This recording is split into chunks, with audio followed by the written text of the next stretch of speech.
Vamos a comenzar a hablar un poco de lo que vemos en el día a día en la consulta y lo que pues muchos de nuestros pacientes tienen que vivir también acompañando esta enfermedad o alguna de estas enfermedades. Cuando nosotros vamos a atender a un paciente con alguna de estas enfermedades de depósito o enfermedades huérfanas de las que tenemos un gran desconocimiento aún en muchas áreas de la salud, quedamos así, como vemos acá en la imagen. ¿Por dónde vamos a comenzar con este paciente que tiene síntomas en todos sus sistemas o en todos sus órganos, como el paciente lo refiere?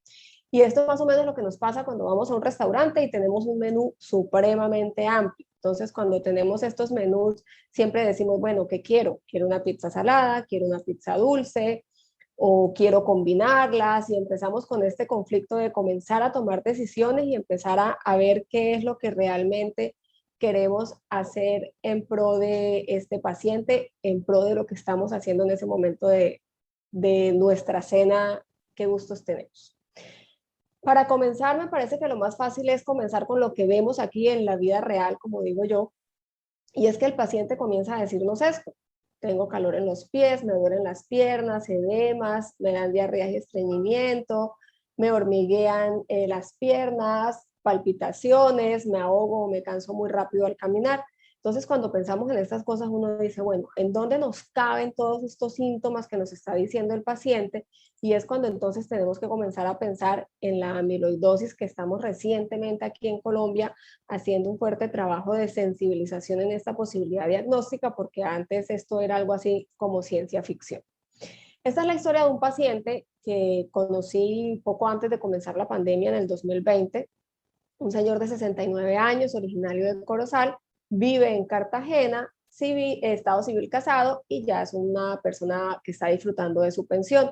A mí me llaman para un asesoramiento genético porque el paciente ya tenía un diagnóstico de amiloidosis.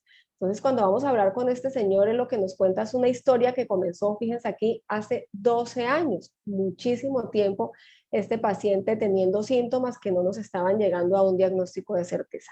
La historia de este paciente nos dice que tenía episodios de astenia, adinamia, insomnio. Entonces, cuando vemos esta parte hace 12 años, uno dice, bueno, de pronto estaba cansado, con agotamiento y con insomnio por un trastorno emocional, por exceso de trabajo, por alteraciones en su situación familiar o económica, muchas cosas que no necesariamente nos van a implicar enfermedad.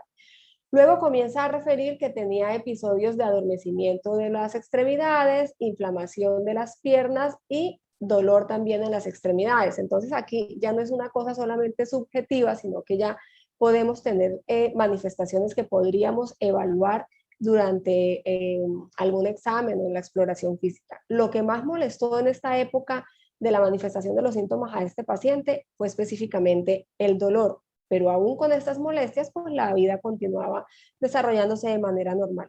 Con el paso de los años ya empezó a haber limitación de la marcha, una pérdida excesiva de peso sin una causa que lo explicara, disnea, hipotensión ortostática, y esto ya nos empieza a generar entonces una pérdida parcial de la independencia. Esto quiere decir que tenemos una afectación importante en la calidad de vida. Ya ahí la cosa empieza como a ponerse fea para él, porque él dice, ya en mi vida en ese momento.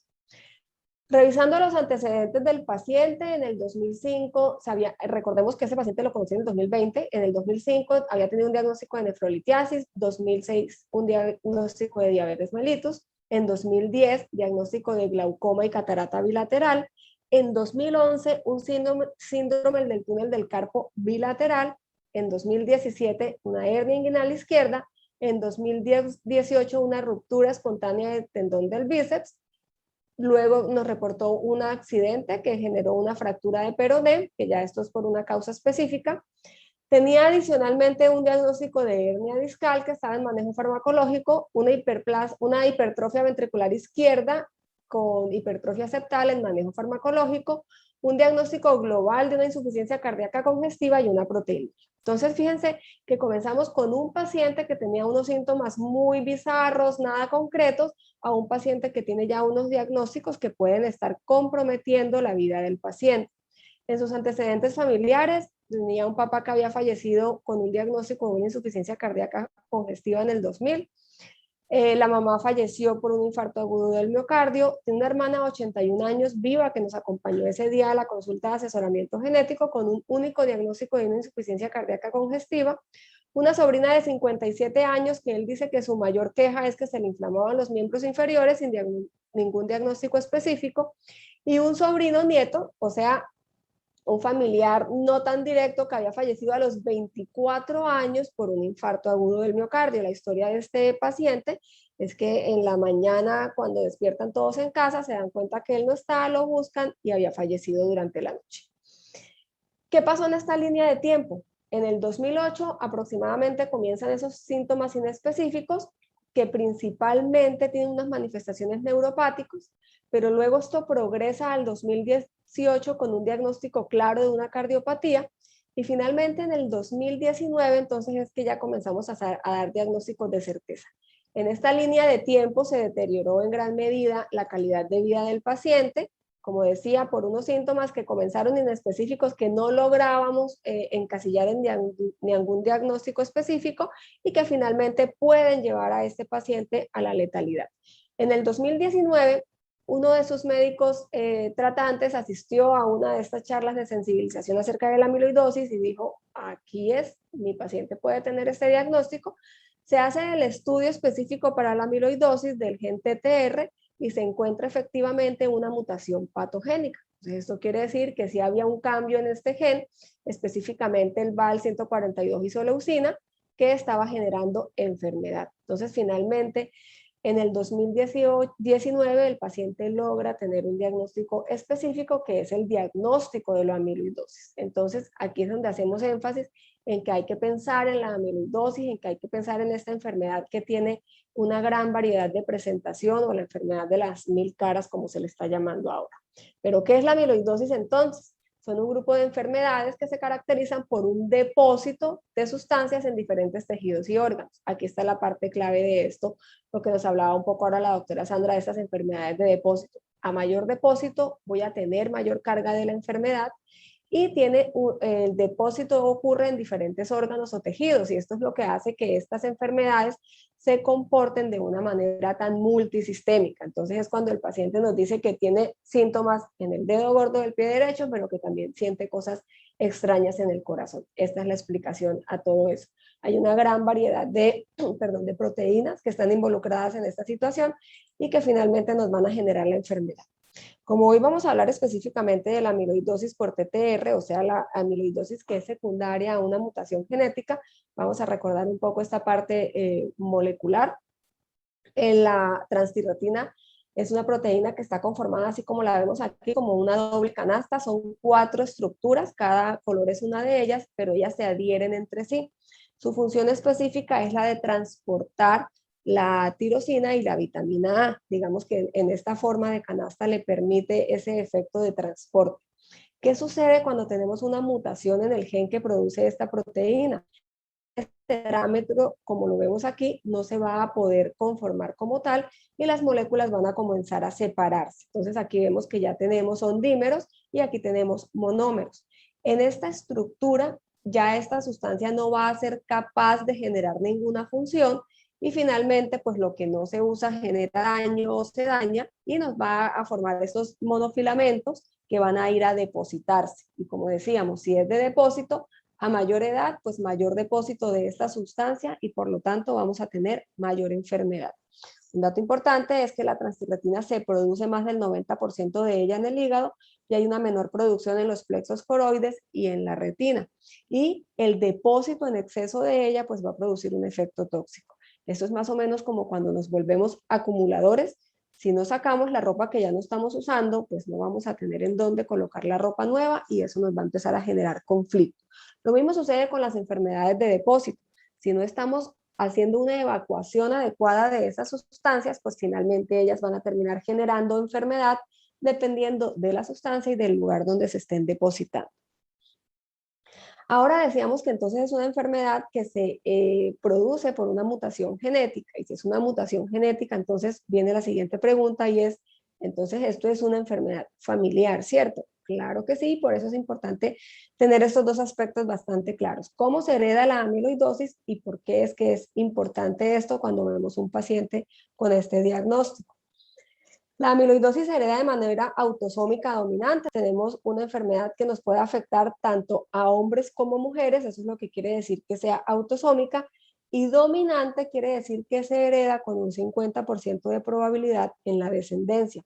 Entonces, una persona que está diagnosticada con amiloidosis tiene una probabilidad del 50% de heredar este gen afectado a sus hijos. Y esto es un evento que ocurre en cada embarazo. Eso es importante tenerlo en cuenta porque a veces cuando damos el asesoramiento nos queda ese vacío de que ese 50% ya ocurrió, entonces mi segundo hijo va a nacer sano. Y no es así, porque cada embarazo es un evento completamente diferente al otro. Entonces podemos tener 5 hijos y en las 5 ocasiones heredar la mutación porque simplemente quiere decir que caímos en ese 50% de probabilidad. Aquí donde vemos esta franjita azul, igual al paciente afectado, quiere decir que en este embarazo este papá heredó su gen que está mutado y en estas dos ocasiones pues no heredó esta mutación. Pero entonces es importante que es en cada evento como un evento diferente del embarazo. ¿Y por qué es importante saber esto? Porque si este señor tuvo hijos a los que le heredó su enfermedad, ellos van a seguir teniendo hijos a quienes también le van a heredar la enfermedad y eso entonces nos va a volver una cascada de pacientes con el diagnóstico que nos van a llevar a esto, a tener diagnósticos y diagnósticos que van a ir cambiando de manera poblacional dependiente de la migración de las personas. En el mundo hay diagnosticado alrededor de 50.000 personas con una mutación en el gen TTR. Desafortunadamente en Colombia estamos no sin datos, pero pues creando apenas nuestra base de datos en torno al diagnóstico.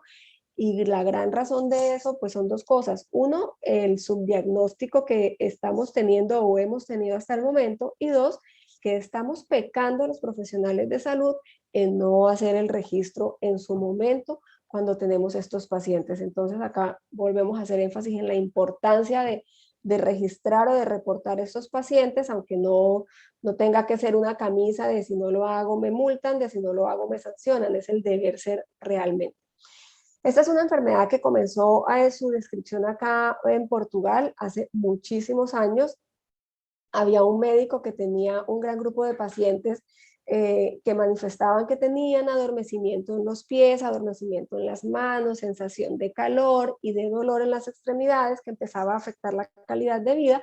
Y pues finalmente, después de mucho tiempo de estudio y de análisis, se dan cuenta que aquí se tenía una enfermedad que aumentaba y aumentaba, era porque se estaba heredando de manera autosómica dominante. Cuando comienza la migración poblacional, entonces esta mutación que está en Portugal, tan lejos de nosotros, comienza a llegar finalmente a Sudamérica y tenemos ya regiones en Latinoamérica claramente detectadas con un grupo importante, como por ejemplo Argentina, que tiene una estadística importante de estos pacientes, Brasil pues también tiene un grupo importante de pacientes, y finalmente en Colombia, que decimos que estamos llegando más o menos en este momento a unos 50 pacientes detectados. Fíjense que todo ocurre de manera poblacional y tenemos las familias diagnosticadas con la enfermedad concentradas en estos departamentos. Tenemos Atlántico, Bolívar, Cauca y Valle del Cauca, pero no quiere decir que en las otras regiones no los vayamos a encontrar, simplemente quiere decir que tenemos que seguir en este trabajo de búsqueda interesante que estamos haciendo. Entonces decíamos que eso es una enfermedad multisistémica, desafortunadamente progresiva, discapacitante y fatal, y que tiene una importante variabilidad fenotípica. ¿Por qué entonces es que se vuelve una enfermedad sistémica? Porque cuando le decimos a los pacientes es que la amiloidosis solamente nos va a dar manifestaciones en estos sistemas, pues ahí nos damos cuenta de, caramba, pues nos va a dar cualquier variedad de síntomas.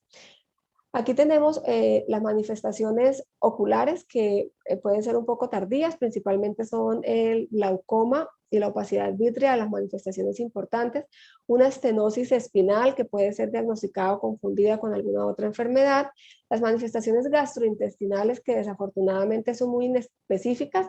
Lo más característico de esto es los episodios intermitentes de diarreas y estreñimientos, que hacen que el paciente tenga una sensación de saciedad precoz y esto va a llevar al paciente a una pérdida rápida de peso que no vamos a explicar, que con múltiples estudios no vamos a entender por qué este paciente va a estar teniendo una pérdida de peso tan importante. Saltamos aquí a la neuropatía periférica sensitivo-motora, entonces estos pacientes van a tener alteraciones tanto de la sensibilidad, lo que sienten, como de la sensación de calor o de frío, que esto puede poner en riesgo porque nosotros instintivamente corremos la mano de algo caliente por la sensación de calor y si no nos damos cuenta de esto, pues nos podemos generar daño físico. Las manifestaciones cardiovasculares que van a llevar al paciente a una enfermedad grave y finalmente pueden llevarlo a la muerte. La nefropatía con proteinuria que puede terminar en una insuficiencia renal, muchas veces con necesidad de diálisis cuando no es tratada a tiempo. Y la neuropatía autonómica, que aquí es en donde tenemos estos síntomas que a veces me da diarrea, a veces me da estreñimiento, a veces estoy muy cansado, a veces estoy muy activo, y esto es por la disfunción autonómica. O sea, este sistema simpático y parasimpático no nos está funcionando de manera adecuada. Los pacientes van a referir disfunción sexual, alteraciones en la capacidad de sudoración, aunque haga mucho calor, la temperatura sube, esos pacientes no van a sudar de manera adecuada. Entonces volvemos a lo mismo, son síntomas que no me están llevando fácilmente a un diagnóstico, pero que si no los tratamos van a ir empeorando en la línea de tiempo.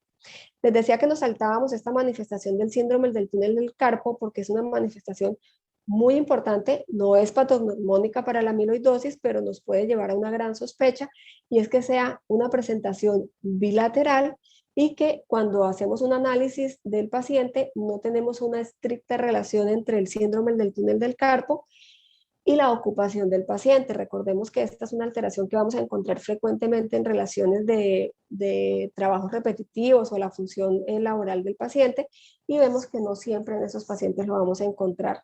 Entonces, muchos pacientes que están diagnosticados con síndrome del túnel del carpo, que están en tratamiento, que inclusive han sido operados, pero vuelve y aparece el síndrome del túnel del carpo, tenemos que empezar a hacer un análisis de estas otras manifestaciones y pensar si posiblemente pudiera tener una amiloidosis.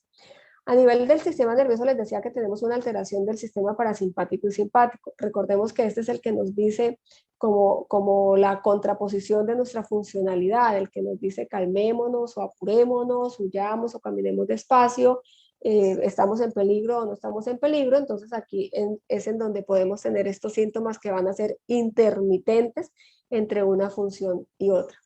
¿Qué función tiene entonces, por ejemplo, el sistema simpático? Aquí tenemos estimular la actividad intestinal, y el simpático lo que va a hacer entonces es inhibir esta actividad intestinal.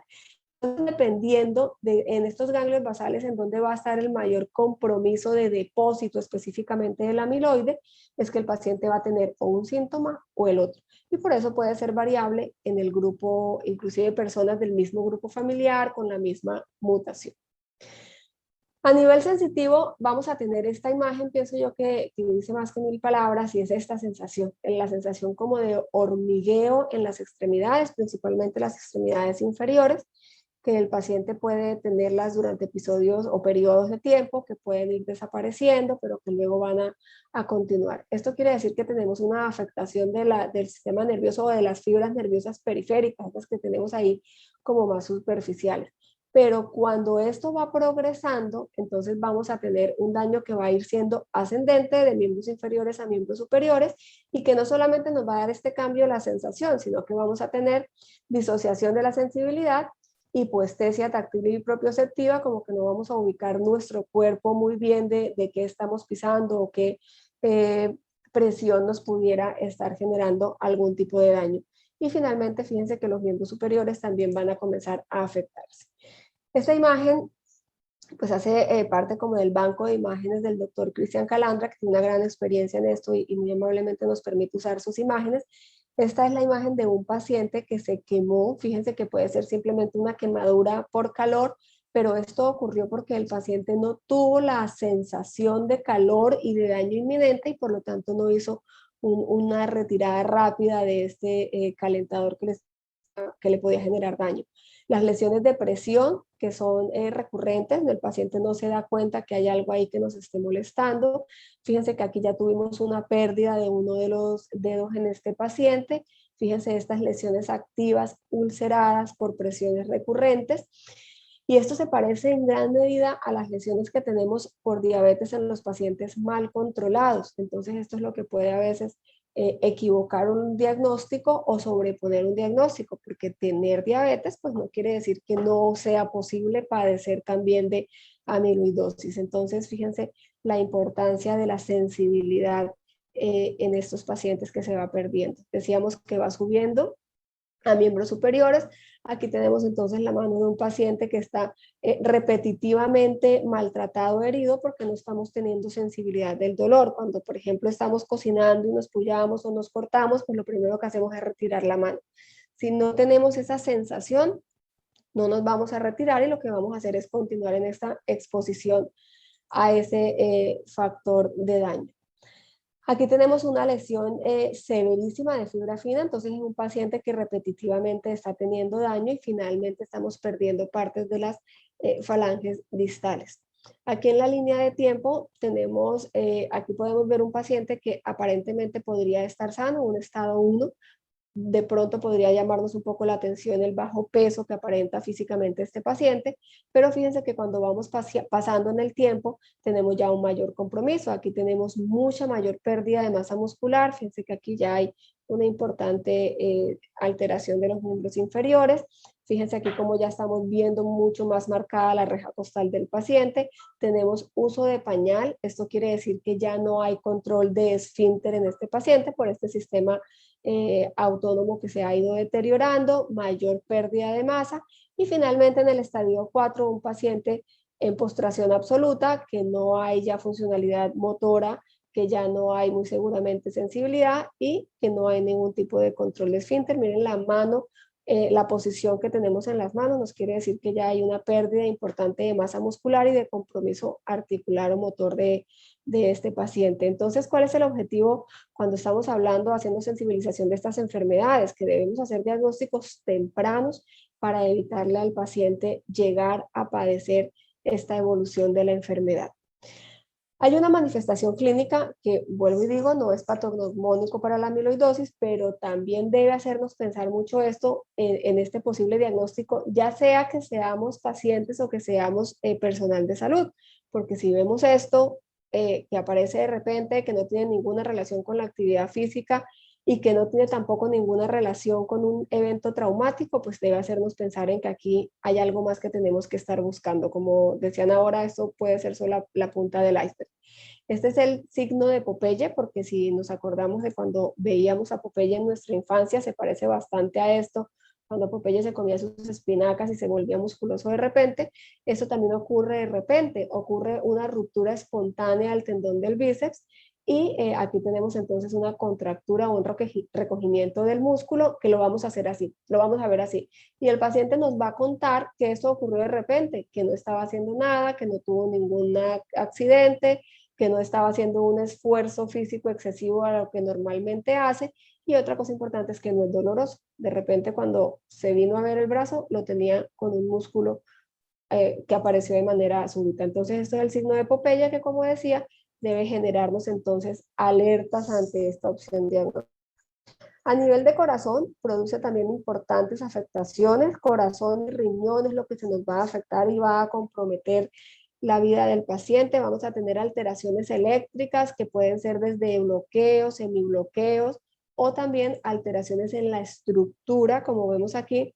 Esto que está como más brilloso en esta ecografía quiere decir que hay un engrosamiento del músculo cardíaco y esto pues va a generar entonces un daño también de cavidades. Fíjense que aquí tenemos tanto septum como paredes de corazón que son como refractivas y que tienen un gran ensanchamiento. Entonces este paciente va a progresar a una hipertrofia ventricular, una hipertrofia de septum y una insuficiencia cardíaca congestiva con daño de la capacidad contráctil del corazón. Esa capacidad de bomba cardíaca pues se va a ir perdiendo a mayor depósito porque esta hipertrofia pues finalmente es producto de ese depósito del amiloide en el músculo. Si sacáramos una fibra muscular de acá en una biopsia, nos daríamos cuenta pues bajo estudios de tensión especial que ahí vamos a tener depósitos de amiloide. ¿Y por qué es que hay tanta variabilidad en la presentación de los síntomas? Porque hay una relación genotipo-fenotipo que está sobrepuesta a unos síntomas sobre otros y depende en gran medida también del tipo de mutación o el tipo de alteración que tengamos. Estas son algunas de las mutaciones que puede sufrir el gen TTR que finalmente nos puede llevar a la amiloidosis. Aquí tenemos la VAL30-MED o VAL50-MED con la nueva nomenclatura, que es la más frecuente. Esta es la que estaba descrita inicialmente en Portugal, en este clúster de pacientes que les comentaba, que fueron los que con la migración comenzamos a repartir la mutación. VAL30-MED, que tiene manifestaciones principalmente neurológicas. Entonces este es el paciente que su mayor molestia es el adormecimiento, la sensación de calor, la sensación de ardor, la pérdida de sensibilidad. Pero en el otro extremo tenemos esta mutación, la VAL122 isoleucina o 142 isoleucina, que si recuerdan fue la que detectamos en el paciente de Cartagena que presentamos hace un rato, que esta tiene una manifestación predominantemente cardíaca. Pero también recordemos que les decía, a este paciente le diagnosticaron una hipertrofia ventricular, una hipertrofia septal, una insuficiencia cardíaca congestiva, pero también tenía dentro de sus manifestaciones clínicas otros síntomas como astenia, dinamia, parestesias, disestesias, edemas de miembros inferiores, síndrome del túnel del carpo. Entonces es importante que no es que tener una mutación o otra mutación nos va a síntomas, simplemente quiere decir que vamos a tener una presentación mixta, pero que en algunos pacientes el compromiso cardíaco va a ser mayor y en otros pacientes el compromiso cardíaco va a ser menor, pero no quiere decir que vaya a estar ausente en estos pacientes. Aquí tenemos una revisión que se publicó hace poco tiempo, en el 2020, en el cual nos hablaban de eso que les decía ahora. Las mutaciones van a tener manifestaciones principales, pero no exclusivas. Entonces, por ejemplo, la VAL 122 o 142 isoleucina nos va a dar no tan frecuentemente o no tan severamente manifestaciones neuropáticas, síndrome del túnel del carpo bilateral, pero sí comúnmente nos va a dar afectaciones cardíacas. Y la VAL30-MED, que es la más frecuente desde el punto de vista poblacional a nivel mundial, nos va a dar principalmente manifestaciones periféricas, pero también ocasionalmente manifestaciones cardíacas. Entonces una mutación no nos va a excluir la otra mutación. Importante tener en cuenta que en nuestra población colombiana estamos encontrando principalmente esta mutación y es la mutación que se está denominando afroamericana o afrocaribeña por la migración y por la ubicación en donde los estamos encontrando. Siempre es mucho más fácil para pensar en estas enfermedades poco frecuentes en lo que llamamos los signos de bandera roja, o sea, estas señales que nos tienen que hacer pensar, bueno, este paciente puede tener esto, o inclusive mi familiar que tiene estos síntomas y que no se sabe qué tiene, pudiera tener esta enfermedad. ¿Cuáles son estos signos de bandera roja? La neuropatía sensitivo-motora, progresiva y sistémica. Esta palabra es clave. Son enfermedades que son progresivas y que son sistémicas. No quiere decir que porque una persona tuvo adormecimiento en sus manos durante un periodo de tiempo específico y desapareció, ya vayamos a pensar en amiloidosis. Pero si esta persona, con el paso del tiempo, meses y años, continúa con esta sensación y aparte de que la continúa, ella empeora y van apareciendo otros síntomas, pues ya tenemos que empezar a buscar en otros sistemas si hay alguna manifestación. Entonces, una persona con una neuropatía sensitivo-motora que se acompañe de alguna de esas manifestaciones, una disfunción autonómica, manifestaciones gastrointestinales, manifestaciones cardíacas, síndrome del túnel del carpo, decíamos que principalmente bilateral, manifestaciones de insuficiencia renal, manifestaciones a nivel ocular como la opacidad vítrea, el glaucoma, la catarata, y pues la parte más fácil es cuando tenemos antecedentes. Entonces, un paciente con estas manifestaciones y con alguna de estas ya nos está cumpliendo el requisito para pensar en que podemos tener una amiloidosis. El antecedente familiar, decía, es lo que nos hace la historia un poco más fácil porque decíamos, es una enfermedad por una mutación genética que es familiar, que se hereda con una probabilidad del 50%, entonces quiere decir que tenemos que disparar las alertas cuando estamos ante un antecedente familiar ya diagnosticado. Y si no está diagnosticado, pero tenemos un familiar que tiene muchos de estos síntomas sin un diagnóstico específico o personas que han fallecido a temprana edad por causas renales o causas cardíacas, pues deberíamos también estar atentos ante esa posibilidad diagnóstica. Recordemos que es una enfermedad ante la que tenemos que estar atentos a la rápida progresión y que no mejore con el tratamiento. Por ejemplo, pacientes con manifestaciones gastrointestinales, con disfunción sexual, con incontinencia urinaria, que se está haciendo el manejo pero que no está respondiendo, vamos a pensar en si pudiéramos estar en esta probabilidad diagnóstica. Pacientes con síndrome del túnel del carpo les decía que inclusive se han operado, pero vuelve y aparece el padecimiento, tenemos que pensar en esta opción diagnóstica. ¿Y por qué es importante pensar en la opción diagnóstica? Porque la idea es hacer diagnósticos tempranos para poder llegar a un tratamiento temprano. Entonces decíamos la principal producción de la transtiratinasa a nivel hepático, entonces hace muchos años la principal opción de tratamiento pues era hacer un trasplante de hígado, porque si tengo un hígado que me está produciendo una proteína alterada, pues vamos a conseguir un hígado que no tenga este defecto, digámoslo así. Pero pues obviamente con todas las comorbilidades que trae un trasplante hepático. La otra opción de tratamiento es algo que nos dé estabilidad a la molécula, decíamos. Lo que ocurre con esta molécula de 4 porciones es que se va a ir dividiendo hasta quedar cada una de estas moléculas separadas. Entonces yo necesitaría conseguir algo que me adhiera a esta molécula para que ella pueda llevar a cabo su función. Y la otra línea de tratamiento pues es eliminar el depósito del amiloide, la proteína que está, decíamos, depositándose y generándonos daño. Ya para redondear la idea de lo que sucede entonces en la consulta, este es el paciente que les comentaba que atendimos en el 2020.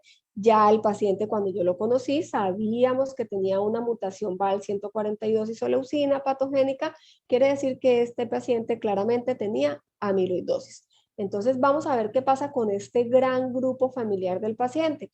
Cuando comenzamos a hacer el interrogatorio, todos se referían completamente sanos, excepto su hermana de 81 años que tenía un diagnóstico de una insuficiencia cardíaca, y fue por con quien comenzamos los estudios para ver si había heredado también la mutación, porque teníamos aquí los papás fallecidos, por lo tanto no los podíamos estudiar a ellos, pero había una historia de una insuficiencia cardíaca congestiva por este lado y un infarto agudo de miocardio por este lado, así que cualquiera de los dos podría haber sido padecedor de amiloidosis. Continuamos con este pedigrí. Aquí tenemos entonces ya una paciente afectada, por lo tanto necesitamos comenzar a estudiar a su descendencia y encontramos que tenemos un hijo afectado, dos hijos afectados, una hija negativa para la mutación, otro hijo también afectado y una hija a la que aún no tenemos el resultado del estudio. Aquí tenemos entonces de estos 2, 3, 4 y 5 hijos, 3 con la mutación confirmada, y cuando vamos a interrogarlos a ellos, todos ellos refieren que se sienten completamente sanos. Uno de los hijos de este señor fue quien falleció a los 24 años por un infarto agudo de miocardio, entonces esperábamos que él también nos saliera positivo para la mutación. Cuando continuamos con el estudio familiar, encontramos que uno de los hijos de nuestro caso índice tiene la mutación para amiloidosis, su hija tiene la mutación para la amiloidosis. Aquí tenemos dos hijos que aún no se han estudiado, y los hijos de este paciente a quien ya le encontramos la detección no se estudian porque son pacientes en edad escolar aún, y recordemos que esta es una enfermedad que comienza sus manifestaciones en la vida adulta, más o menos después de los 40 años vamos a comenzar a ver ya manifestaciones clínicas. Entonces, fíjense que aquí teníamos un solo paciente con la mutación, y de este único diagnóstico ya logramos entonces hacer esta gran conformación familiar, y lo que nos falta aún por seguir estudiando, porque estos pacientes que fallecieron, por ejemplo, aquí, o alguien que falleció de cáncer, alguien falleció de una muerte violenta, un accidente de tránsito, no quiere decir que ellos no hayan podido tener la mutación, habérsela heredado a su descendencia, pero pues por haber fallecido a temprana edad nunca tuvieron síntomas y nunca se diagnosticaron. Entonces quiere decir que toda esta línea generacional aún hace falta por estudiar, por lo tanto este porcentaje de 50 pacientes diagnosticados en Colombia puede seguir creciendo. Aquí tenemos este paciente, hijo de la señora de 81 años con insuficiencia cardíaca, que él, como les decía, se refería completamente sano cuando hablamos con él en el 2020. Resulta que el año pasado el paciente con 51 años de edad nos contó que había tenido un diagnóstico de una enfermedad laboral en donde trabaja con maquinaria pesada. El diagnóstico que le hicieron fue un diagnóstico de espasmo muscular, pero él lo que nos manifestaba era disestesias y parestesias. Pensaban que este dolor y adormecimiento de los miembros inferiores era a consecuencia de que permanecía largas horas de trabajo con zapatos de protección. Cuando fue donde el médico laboral, le refirieron que podía ser era una enfermedad venosa, inclusive comenzaron tratamiento para la enfermedad venosa, y además de todo el paciente no era como muy consultante, él no asistía mucho al médico porque tuvo COVID, entonces él decía que esas sensaciones de dolor, hormigueo y disnea o agotamiento más rápido de lo normal y era secundario a que había padecido COVID. Entonces él no consultaba mucho ni se hizo muchos exámenes, digamos. Cuando él nos cuenta esto, pues lo primero que teníamos que hacer era descartar que de verdad hubiera una enfermedad venosa, se hizo estudio venoso y no había ninguna manifestación clínica o ningún hallazgo positivo en un Doppler. Se le hace entonces ante estas manifestaciones una electromiografía y la electromiografía nos diagnosticó una neuropatía por tratamiento del nervio tibial bilateral a través del túnel del tarso. Y yo todo el rato les estaba hablando de túnel del carpo. Pues fíjense que este paciente no nos hizo síntomas en sus miembros superiores o no los ha hecho aún a sus 55 años de edad, pero ya tiene síntomas bastante claros de túnel del tarso. Y cuando vamos a mirar el diagnóstico diferencial o las causas, perdón, de síndrome del túnel del tarso, efectivamente encontramos enfermedad venosa, pero también encontramos a la amiloidosis como una de las causantes del síndrome del túnel del tarso. Entonces, fíjense que alguien que se refería asintomático tiene ya cambios electromiográficos en relación a una neuropatía y estamos en evaluación pues, de todo su sistema cardiovascular y renal para determinar cómo va el compromiso en estos órganos.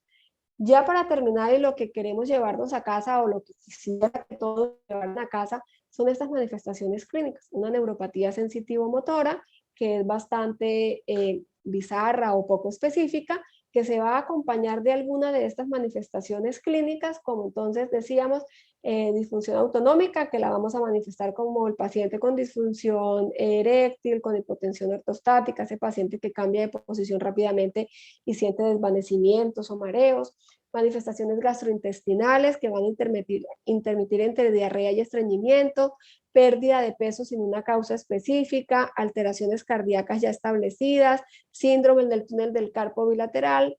Este hallazgo de nuestro paciente podríamos incluir síndrome del túnel del tarso, la insuficiencia renal que nos puede llevar al paciente finalmente a una necesidad de diálisis, alteraciones a nivel ocular y claramente el antecedente familiar. Muchas veces es importante que le digamos a los pacientes, les preguntemos a los pacientes si tienen algún familiar en primera línea que tenga alguna enfermedad inclusive no diagnosticada. O sea, ese paciente con muchos síntomas, con muchos diagnósticos, pero que queda como un vacío entre esa probabilidad diagnóstica y que son cuadros clínicos que van a progresar rápidamente y que no van a responder a ese tratamiento que se les está dando. Decía además que son enfermedades que se van a manifestar en la vida adulta. Estos pacientes en edad pediátrica van a ser completamente sanos y la edad adulta estamos hablando después de los 40 años ya con alguna de esas manifestaciones instauradas. En la medicina poco o nada es una regla de oro o una regla exclusiva, por lo tanto si yo tengo un paciente con estos síntomas a los 20 años, a los 18 años, mi deber ser es hacer todos los exámenes tanto clínicos como genéticos para saber si podemos estar llegando a un diagnóstico. Y algo importante es que necesitamos un manejo interdisciplinario en estos pacientes. Necesitamos el abordaje de cardiología, el abordaje de neurología, el abordaje de fisiatría, claramente, porque como han visto tenemos muchas manifestaciones a nivel motor, muscular y periférico, y claramente pues el abordaje de genética, porque con un solo paciente estamos abordando de manera más temprana las siguientes líneas generacionales y esto le va a permitir a estos pacientes y a esta siguiente línea una mejor calidad de vida, que finalmente es el objetivo que tenemos con los pacientes. Bueno, finalmente ya no los aburro más con el tema. Esto era todo lo que les quería traer acerca de la amiloidosis. Como se dan cuenta, es una manifestación con mucha sintomatología, una enfermedad con mucha sintomatología y que el objetivo es que lo tengamos ahí como personal de salud o como familiares de pacientes diagnosticados con ella dentro de nuestro checklist de posibilidades diagnósticas a los pacientes.